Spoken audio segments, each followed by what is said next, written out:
என் ஃபேஸ்க்குலாம் ஹிஜாபே set ஆகாதுன்னு சொல்றவங்க இந்த இஎன்எம் ஃபோல் தியரை தெரிஞ்சுக்கோங்க. அதுக்கு முன்னாடி நம்ம பேஜை ஃபாலோ பண்ணிருங்க.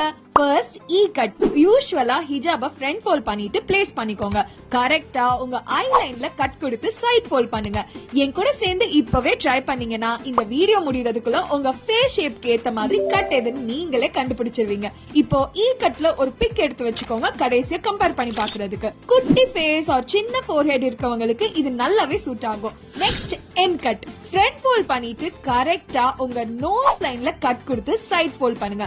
ஃபோல்டிங் கஷ்டமா தான் இருக்கும், பட் ட்ரை பண்ண அது தானாவே வந்துரும். ஜஸ்ட் பின் பண்ணி ராப் பண்ணிட்டு இதையும் கிளிக் பண்ணி வச்சுக்கோங்க. Oval or diamond shape most of the ஷேப்ஸுக்கு இது நல்ல சாய்ஸாவே இருக்கும். Third one M cut. உங்க மவுத் லைன்ல கட் கொடுத்து ஃபோல்ட் பண்ணுங்க. ஒரு கட்லயும் ஃப்ரண்ட் டிப் எப்படி சேஞ்ச் ஆகுதுன்னு லைவா நீங்களே பாத்திருப்பீங்க. Round face, chubby cheeks, broad forehead இல்ல பிராட் ஃபேஸ் இருக்கவங்களுக்கு இந்த டைப் ரொம்பவே சூட் ஆகும். இப்ப 3 ஸ்டைலையும் கம்பேர் பண்ணி உங்க ஃபேஸ்க்கு எது சூட் ஆகுதுன்னு ஈஸியா கண்டுபிடிச்சிடலாம். நான் யூஸ் பண்றதெல்லாம் பிரீமியம் ஜார்ஜெட் ஹிஜாப் from hijabista.in. அவங்க பேஜ்ல ஈத்ஸ் எல்லாம் பயங்கரமா போயிட்டு இருக்கு, கண்டிப்பா செக் பண்ணுங்க. இந்த ஈத்ல இன்ஷால்லா நான் ஹிஜாபியா இருந்தா ஹிஜாபியா மாற ட்ரை பண்ணலாம். வாங்க. அஸ்ஸலாமு அலைக்கும்.